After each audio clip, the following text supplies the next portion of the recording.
This episode of Tales from Atlantis is brought to you by Atlantis Premium. Don't you just hate having your favorite podcast interrupted by ads like this? Well, dear listener, you're in luck.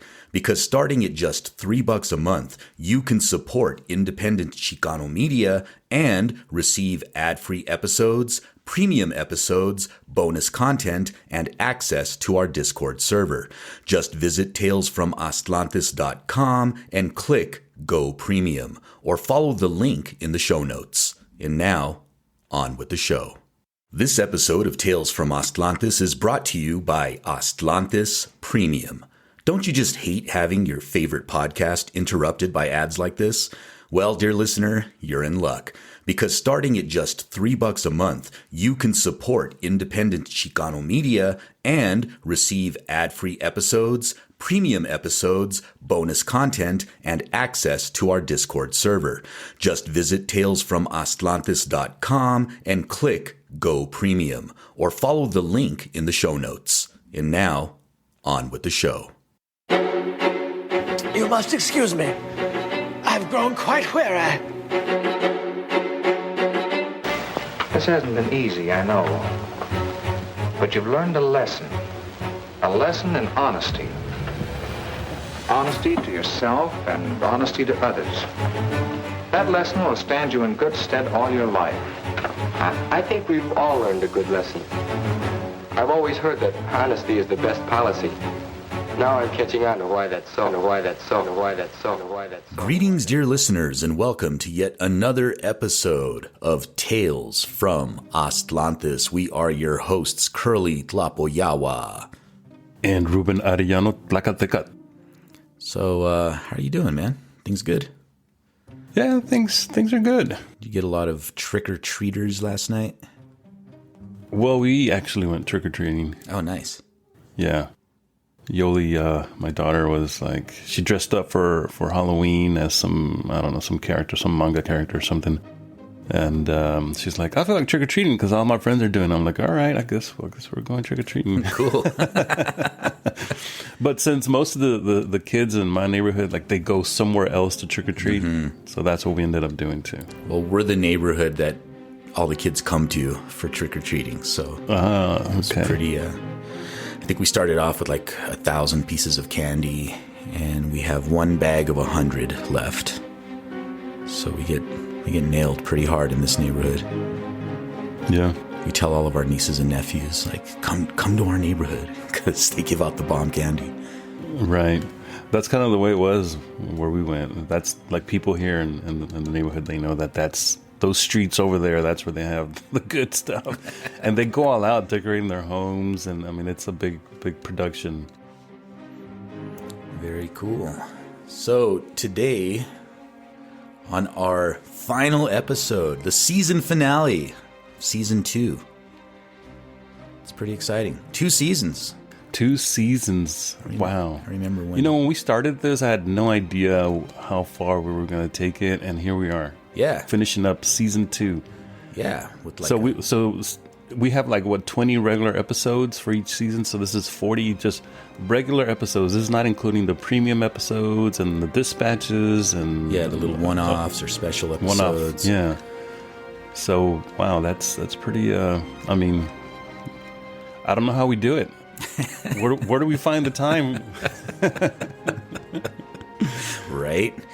Well, I mean, I want to take this opportunity to say thank you to all of our listeners who've kept us going for 2 seasons. We will be back for a 3rd season. We've already got topics brewing in our brains and scripts being written as we speak. So, and potential guests as well.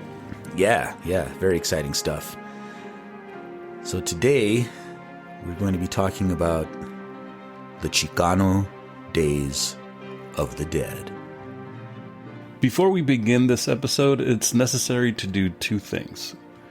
First, I want to give credit up front to my main source for this second part of our 2 Day of the Dead episodes for Season 2. The bulk of the information for this episode is derived from Regina Marchi, who is an assistant professor of media studies and an affiliated professor of Latino studies at Rutgers University. She has conducted extensive research on the holiday as it is observed in the United States and published a book entitled Day of the Dead in the USA, The Migration and Transformation of a Cultural Phenomenon in 2009. The book was recently reissued this year, 2022, and I encourage everyone who wants to get the deeper story to go out and get it. It's a really good book. So I first encountered Marchi's work on the Dia de los Muertos through her articles on the topic. The first is entitled Chicano Art as Alternative Media, Its Influence on U.S. Popular Culture and Beyond, published in the International Journal of the Arts in Society in 2010. And the second one is called Hybridity and Authenticity in U.S. Day of the Dead Celebrations, published in the Journal of American Folklore in 2013. Her work confirmed a suspicion I'd had for many years about the origin of the Dia de los Muertos as we understand it today. The holiday owes its contemporary popularity and resurgence to the work of Chicano activists in the 1970s. This was also my suspicion for the Cinco de Mayo celebration, which was confirmed by the outstanding work of David E. Hayes Bautista, El Cinco de Mayo, An American Tradition, published in 2012.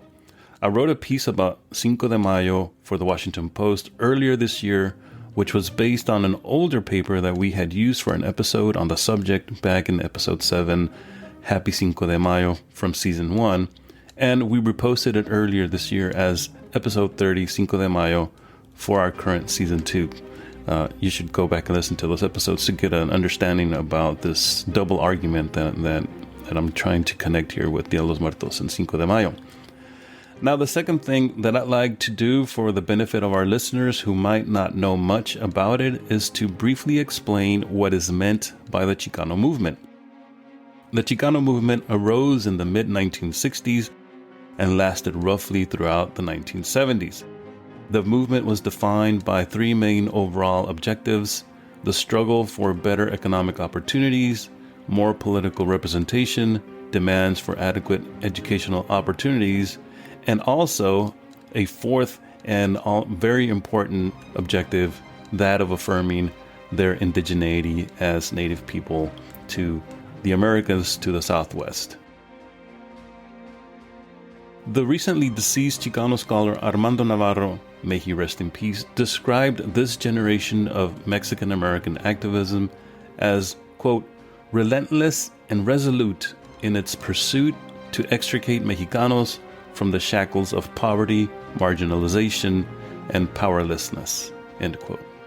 If it helps to understand it a little better, the Chicano movement can be construed as the more radical phase of the broader Mexican-American civil rights cause that had its origins in the aftermath of the U.S.-Mexico War of 1846 to 1848.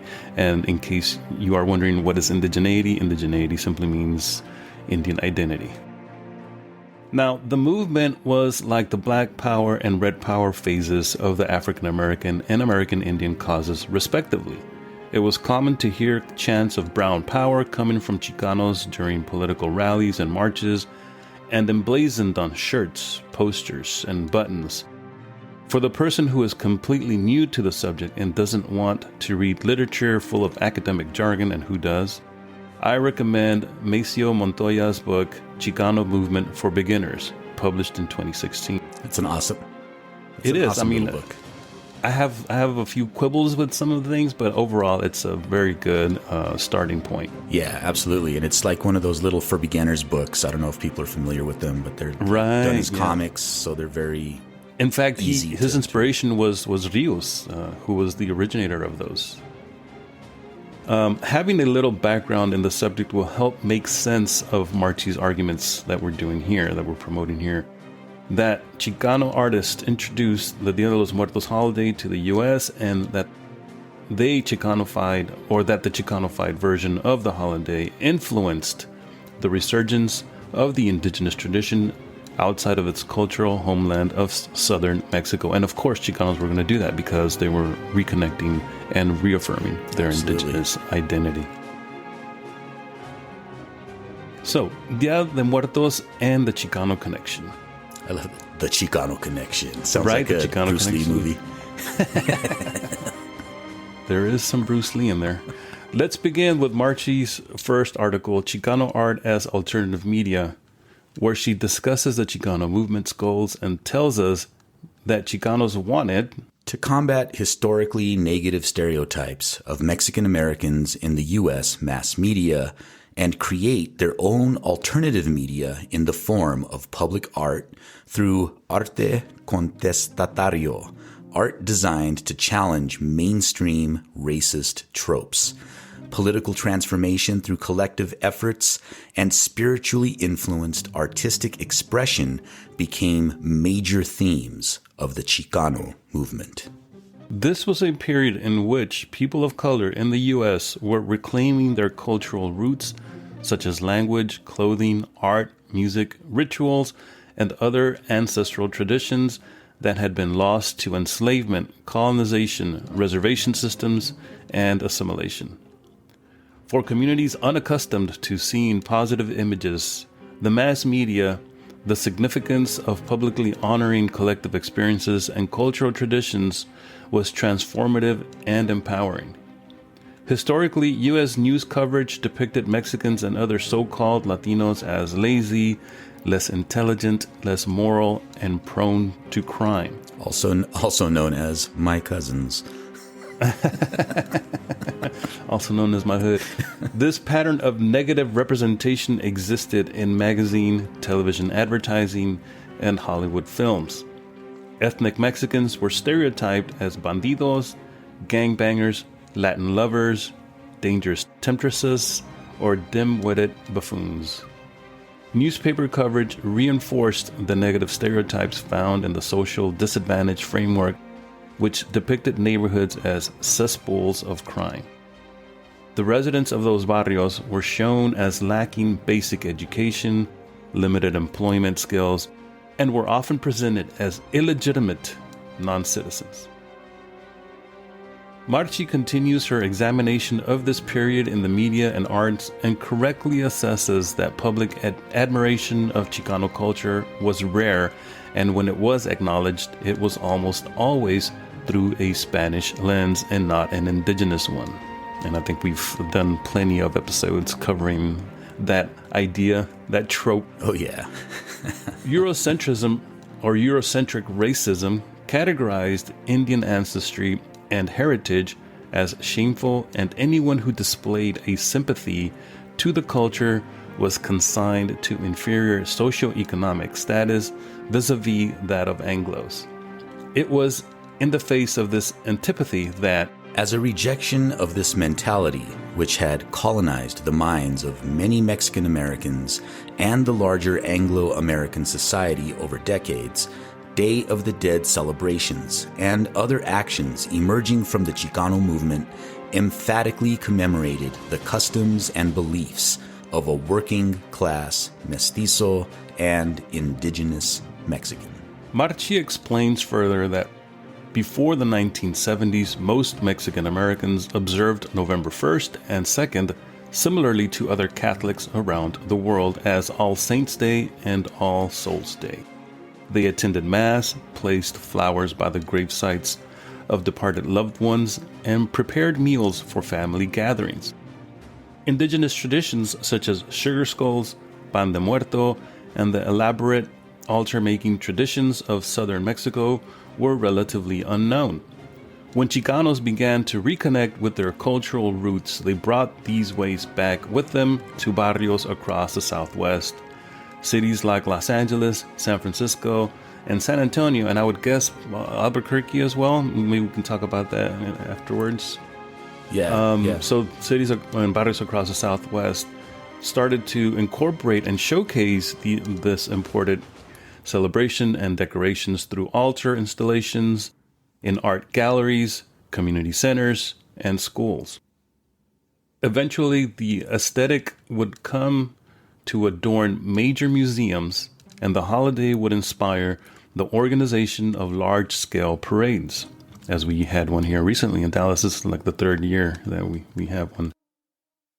As observed by Marchi, Day of the Dead sugar skulls quickly became a ubiquitous expression of Chicano iconography because of their perceived connection to Aztec culture and their attention-grabbing nature.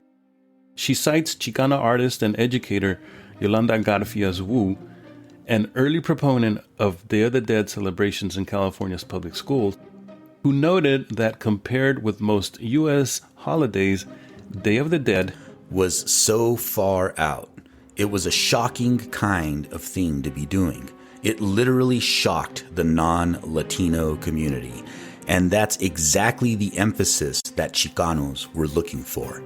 They wanted to make a statement and make it big. We'll be back after a quick break. Have you picked up your Mexica calendar for the year 12 Flint? Or how about a paperback copy of The Four Disagreements?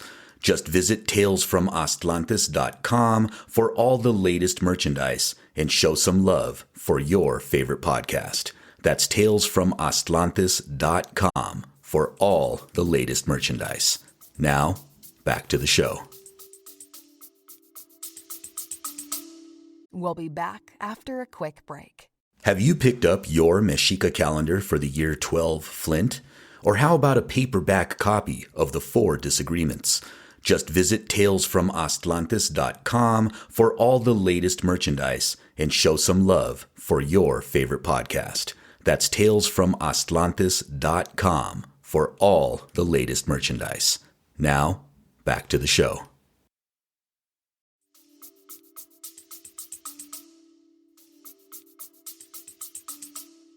An innovative component of Chicano Day of the Dead celebrations was the inclusion of Danza Azteca. Danzantes frequently inaugurate Day of the Dead processions and parades, and they also bless altar exhibitions and community celebrations. Nonetheless, even though danza was previously not done on Day of the Dead festivities in Mexico, Marchi states that by combining Aztec ceremonial dancing with the ofrenda tradition in ways that were not done by the indigenous populations of Mexico, Chicanos exercised creative syncretism. They also exercised syncretism by mixing the personal with the political. Besides honoring deceased family and friends, Chicanos converted the holiday into a commemoration of the collective ancestors, creating public altars for beloved actors, singers, writers, artists, revolutionaries, and other popular culture icons as a way to educate the public. And that's one of the things that I really love about it, by the way. I know, right? Marchi further adds that Chicanos used the holiday's focus on remembrance to criticize dominant power structures by creating altar installations intended to raise public awareness of socio-political causes. This act expanded a tradition originally meant for relatives into one that incorporated people outside of their family group. Traditionally, Chicano altar installations have commemorated farm workers poisoned by pesticides, migrants who died trying to cross the U.S.-Mexico border, urban youth victimized by gangs and drugs, factory workers killed in industrial accidents, and victims of U.S.-funded wars such as those in Chile, Argentina, El Salvador, Guatemala, Vietnam, and other current armed conflicts. In keeping with the activist vision of Chicano art, altar installations also bring attention to the death of the environment. And in today's political climate, salient issues like women's reproductive health are also themes that continue to push those boundaries between culture, tradition, and action. At the community college where I teach, students set up an altar honoring the dead elementary school children and their teachers who were brutally murdered by gunmen in Uvalde, Texas earlier this year. May they rest in peace. Without even realizing it, these young people are continuing in the Chicano tradition of arte contestatario. Marchi's research shows that this tradition has a precise date of origin. The first recorded Day of the Dead activities conducted in an art gallery space in the U.S. occurred in 1971. That year, 2 Chicano art spaces, Self-Help Graphics in Los Angeles and Galeria de la Raza in San Francisco, organized separate celebrations of the holiday independently of each other. Shout-outs to Self-Help Graphics and La Galeria de la Raza. I know, and they're still around, both of those spaces. Dope. Self-Help Graphics, a community-based visual arts center in the predominantly Chicano community of East Los Angeles, hosted a spirited Day of the Dead procession in which people dressed up as skeletons and walked to a nearby cemetery. As Marchi explains, none of the Chicanos who helped organize this initial ceremony were personally familiar with Day of the Dead, but learned about it from the 3 founders of Self-Help Graphics. The founders were the Mexican-born artists Antonio Ibanez and Carlos Bueno, and the Italian-American nun, Sister Karen Bocalero. Or is it Bocalero? I'm not sure. Through the influence of Ibanez and Bueno, the self-help graphics artists were introduced to the imagery of calaveras or skulls and indigenous-style altar making. It wasn't long before the celebration gained traction within the larger Chicano artist community, and in a few short years, the altars grew and the celebration attracted more participation that now included an array of activities and materials, including silk screen prints, posters, paintings, t-shirts, multimedia compositions, performances, and countless Day of the Dead inspired expressions. The Day of the Dead procession at Self-Help eventually became an annual event. The festivities concluded in Self-Help's gallery where a Day of the Dead art show was held. There were also workshops in sugar skull making and related crafts, as well as performances by the Chicano political theater troupe El Teatro Campesino. The celebrations continued to evolve, and as Marchi describes, in time, the Los Angeles Day of the Dead procession grew to include music, Aztec danza, giant skeleton puppets, sculptures, banners, stylized Chicano lowrider cars, decorated floats, and more. Because Self-Help Graphics worked with local elementary schools to educate students and teachers about Day of the Dead, hundreds of children attended the processions, displaying celebratory art projects made in school. That's badass. Yeah. Workshops teaching the public how to make papel picado, sugar skulls, plastic skeleton masks, and altars would be an important part of the organization's Day of the Dead festivals for decades to come. As the celebration grew, it inspired the community around it, and before long, community centers, schools, libraries, art galleries, museums, folk art stores, city parks, and commercial districts throughout Southern California also came to develop their own annual Day of the Dead programming. But LA wasn't the only place engaged in the construction and adaptation of this imported tradition. Artists in San Francisco were also developing their own vision of the holiday in that same year of 1972. And here I think I misspoke earlier. I meant to say 72, not 71. So this is all happening in the year of 1972. The Chicano art gallery La Galeria de la Raza is located in the heart of San Francisco's Mission District. It held the city's first Day of the Dead altar exhibition, which was organized by artists René Yáñez and Ralph Maradiaga, Carmen Lomas Garza, and Yolanda Garfias Wu. Their exhibition and related educational activities also evolved into an annual tradition, as had occurred with Self-Help's activities in Los Angeles. By 1981, La Galeria organized a small Day of the Dead procession comprised of a small group of about 25 people who walked around the block holding candles and photos of deceased loved ones. The annual procession eventually burgeoned into a manifestation of thousands of residents from the surrounding communities.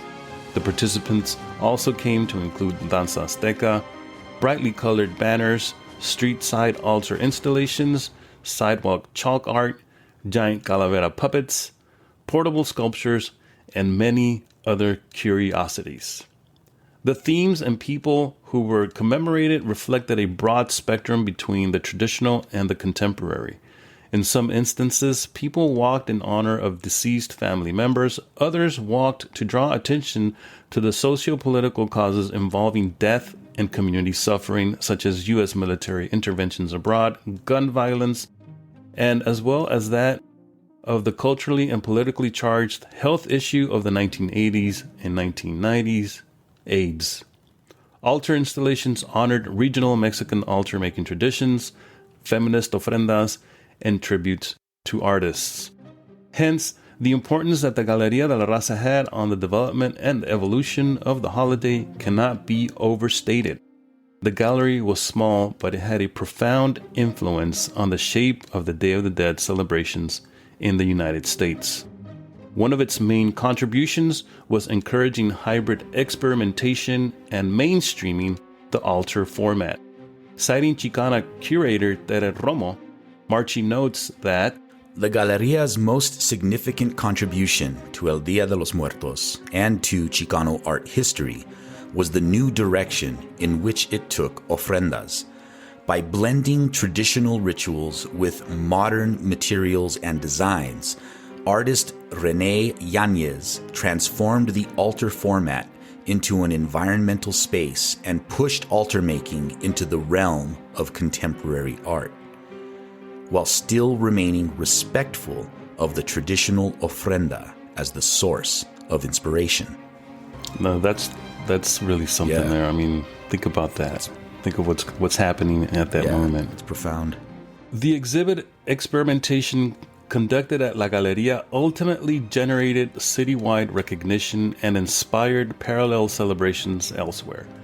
The overarching point that Marchi makes here is that because of the activities of these two art galleries, La Galeria de la Raza and Self-Help Graphics, museums, schools, and cities throughout the United States now organize Day of the Dead programming in October and November. The other point that merits repeating here is that the holiday we have come to know and love in the US as Dia de los Muertos or Day of the Dead would not be the same or even exist on the level it does today were it not for the efforts of Chicana, Chicano, Chicanx artists in embracing their indigeneity. That is key and foremost and upfront in this entire discussion. Centering and asserting Indianness, after all, was the point of proudly proclaiming a Chicano identity. Absolutely. Chicano influence on Mexico. The second main point Marchi makes is one I'm sure will cause some discomfort and even denial by Mexican cultural purists, because how can it be that Chicanos have influenced Mexican culture in any significant way? A basic understanding of Marchi's work will lead anyone to the following conclusion: that while Chicano artists were initially inspired by Mexican Day of the Dead rituals, those expressions were later influenced by Chicano renderings of the holiday. This happened as Mexican artists and tourists visited the U.S. and observed Chicano Day of the Dead installations. It also happened as Chicano artists traveled to Mexico City to give workshops and promote books they had written about the celebration. However, before Chicanos embraced the holiday, revitalized it, and imported it back to Mexico's urban centers, indigenous peoples were ridiculed by non-indigenous Mexicans for creating Day of the Dead altars and making ofrendas. Ironically, while Chicanos were discovering and popularizing El Día de los Muertos in the United States, many middle-class Mexicans dismissed the tradition as something that only rural, uneducated, and superstitious Indians, quote-unquote, celebrated.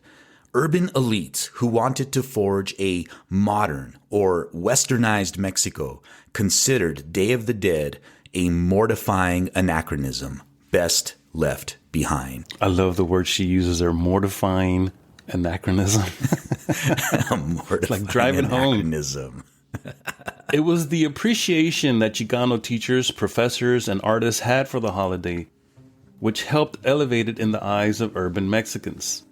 This sentiment was particularly true among Mexican artists.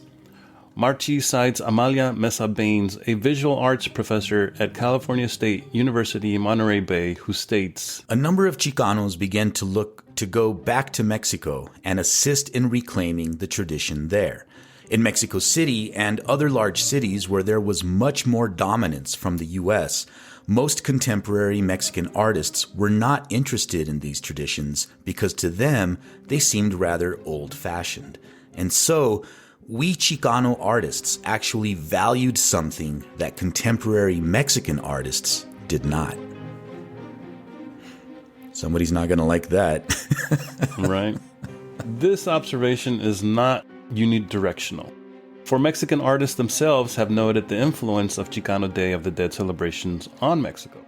For instance, the Mexican sculptor Guillermo Pulido observed that there was a regeneration and transformation taking place with the Day of the Dead in the USA and felt that there was a, quote, recycling of influences back and forth, end quote, between the countries.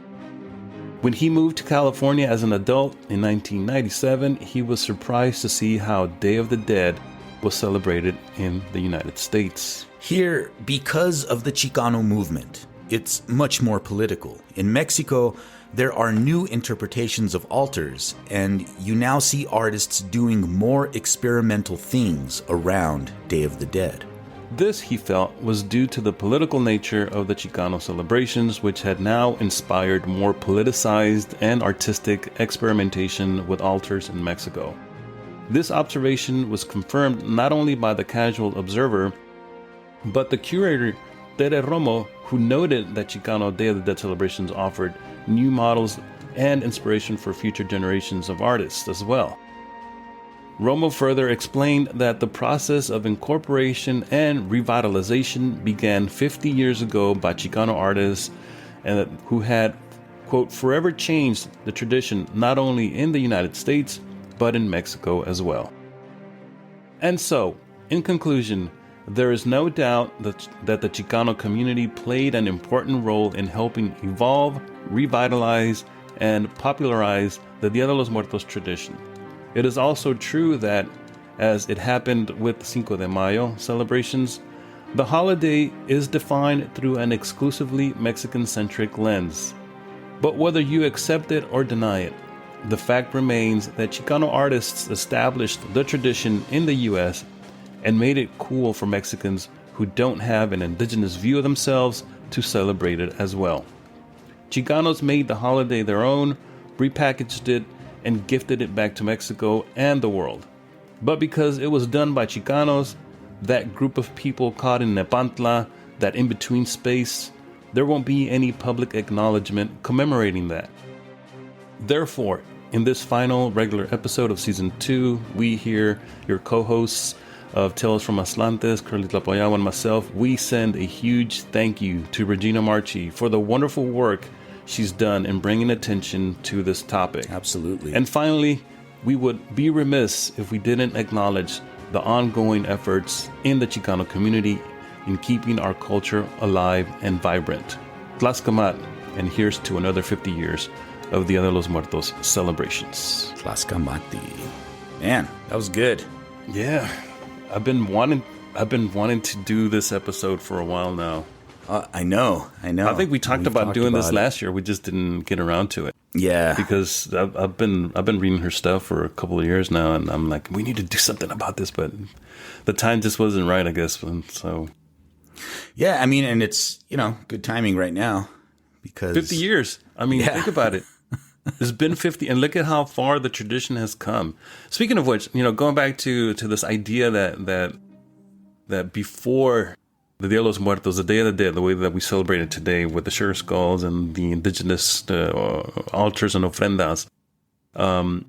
Personally speaking, I was born in the 70s, and in the 80s, I don't recall a lot of Dia de los Muertos activity taking place here in Dallas. It wasn't until maybe the 90s when I started noticing stuff, or maybe that's when I started paying attention.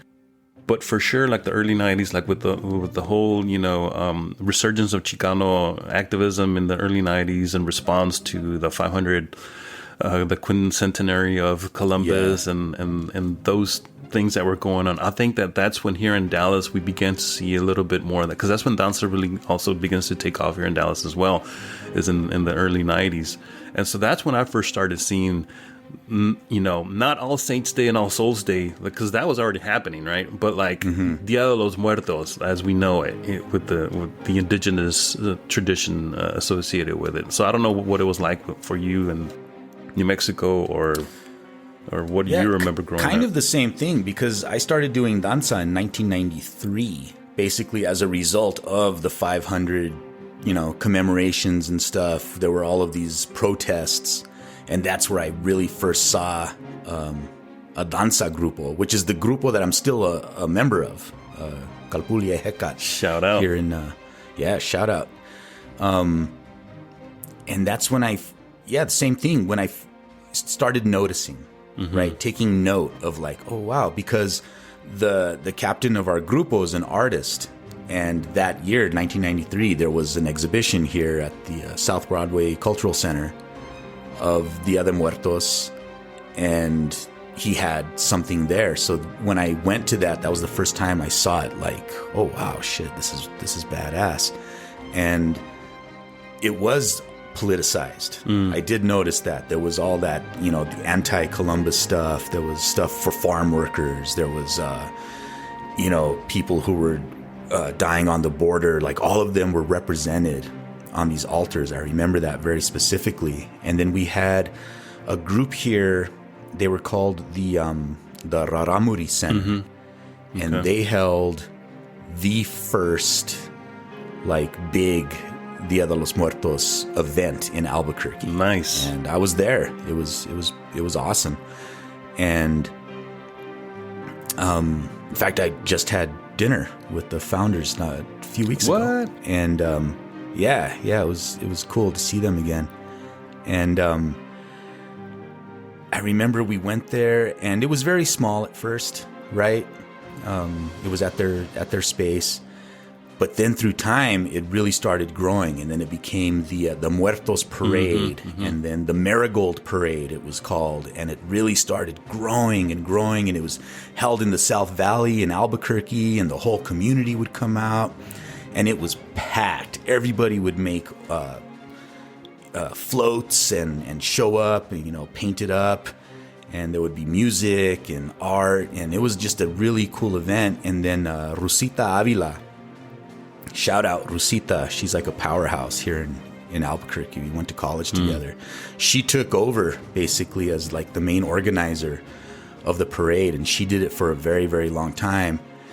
And unfortunately, weird turn of events, we haven't had it.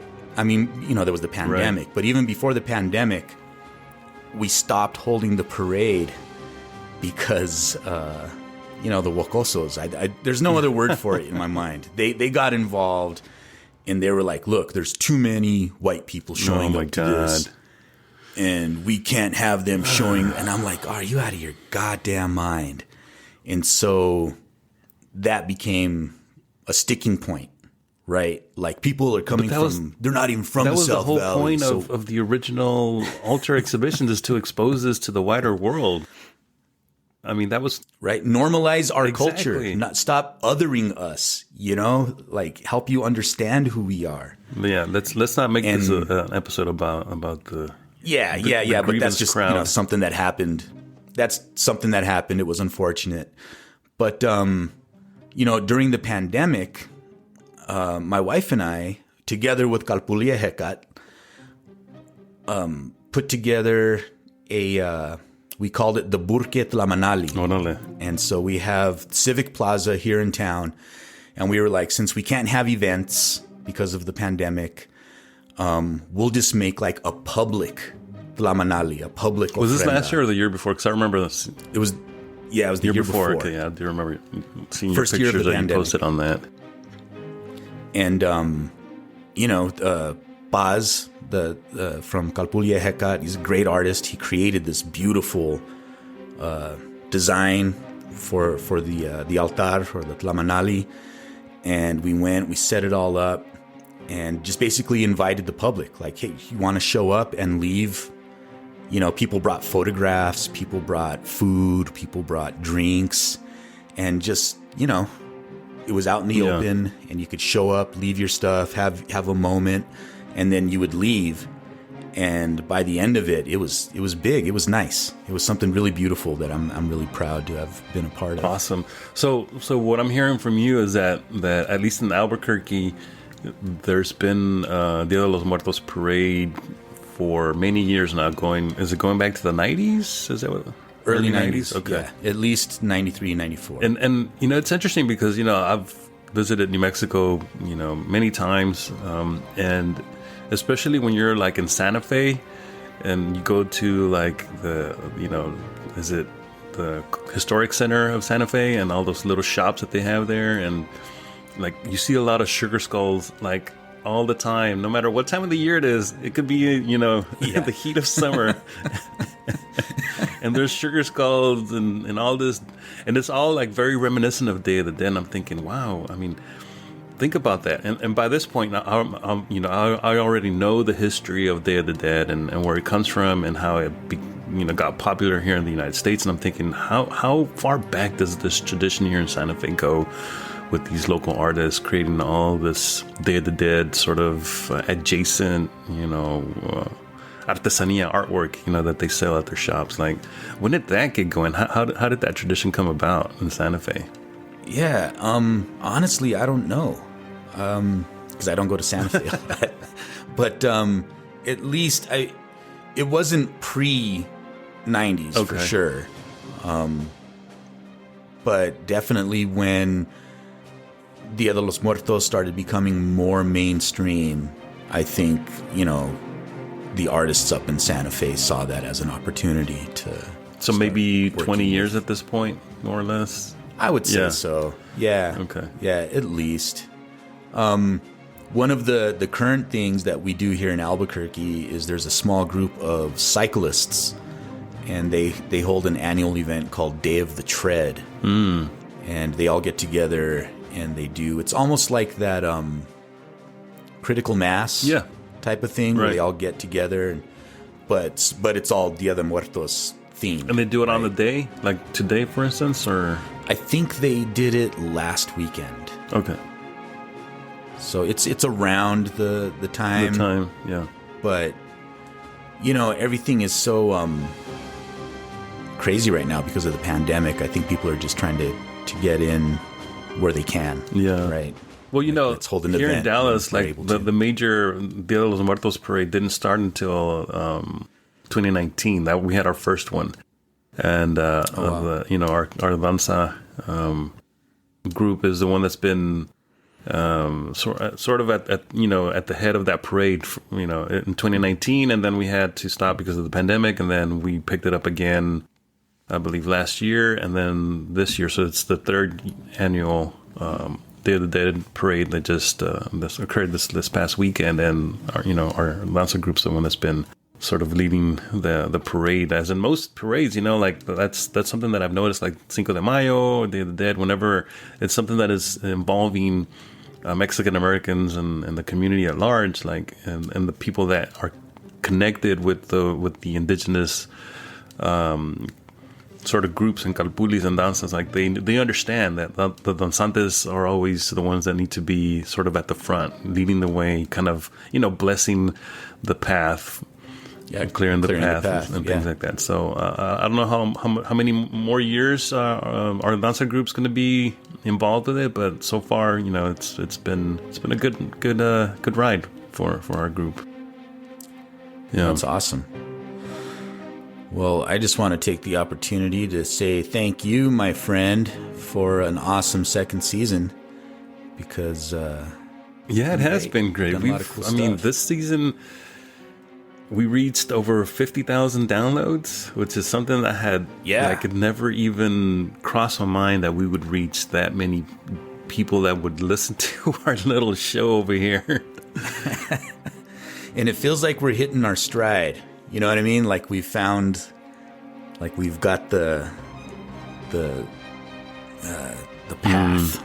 Like we've hit the ground running, and we have a clear objective, and I think we're doing good work. It just feels good to have people reach out now and then and be like, I really like your show. Yeah. Somebody recognized my Tales from Atlantis t-shirt the other day. Oh, they did? Yeah, and they were like, do you listen to that? I was like, it's my podcast. And they're like, That's oh, cool. shit. When I was down in San Antonio for the Western History Association conference, I ran into a couple of people that I happen to know, and they listen to the podcast, and so it's people are recognizing the work that we're doing here, and they appreciate what we bring. Right, we bring topics that are relevant to our community, but we also try not to sugarcoat them when the truth, even when it hurts, needs to be told. And I think that's something that a lot of people really appreciate about what we do, is that we're honest, we're frank, we're straightforward. Yeah, we joke around and we might be a little snarky, and some folks don't like that, and I'm sorry for them, but you don't have to listen. You don't have to listen. But don't give us bad reviews. Yeah. So if you're listening, give us some reviews. If you've got the app open on your phone, just hit the review button. Give us a rating and a review. It always helps. And don't forget to go to the shop and buy some merch. Support the show. Hit up the Patreon. Become a member. Yep, $3 a month. We got more stuff in the pipeline. We got more. This is just the end of the season, but we still have things planned for the remainder of the year, and we have a whole slate of topics that need to be covered still for season 3. We haven't run out of ideas. No, we still got a whole lot more shit to talk.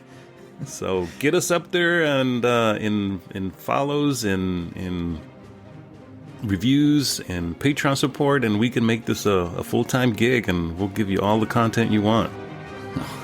True that. And remember, the truth, well, it's like medicine.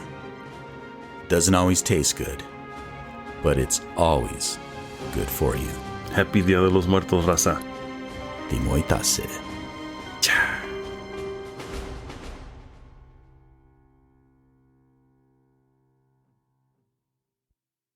Thank you for listening to Tales from Aztlantis, a project of the Chimali Institute of Mesoamerican Arts. If you enjoy the show, please consider becoming a Patreon supporter. You can do this by visiting talesfromaztlantis.com and clicking Support the Podcast. Your continued support will help keep the podcast ad-free and independent. Until next time, Timoitase. Thank you for listening to Tales from Aztlantis, a project of the Chimali Institute of Mesoamerican Arts. If you enjoy the show, please consider becoming a Patreon supporter. You can do this by visiting talesfromaztlantis.com and clicking Support the Podcast. Your continued support will help keep the podcast ad-free and independent. Until next time, Timoitase.